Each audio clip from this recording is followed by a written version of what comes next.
We're taking an RV road trip to the beaches of Fort Myers and Sanibel. Let the adventure begin.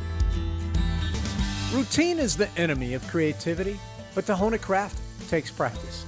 I think I'm getting pretty good at this RV road trip stuff, but it's hardly repetitive. Each destination and vehicle brings a unique set of adventures. On this outing, I decided to stretch my skills a bit and rent a slightly larger motorhome. And I wanted to have an epic beach experience in an RV, something I'd never attempted before.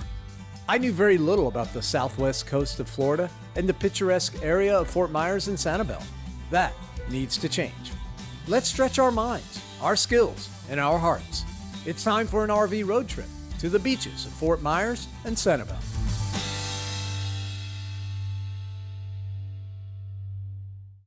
Travel.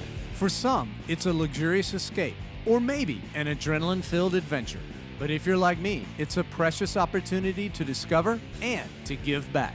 It's time to get real. It's time to get raw. It's time for raw travel.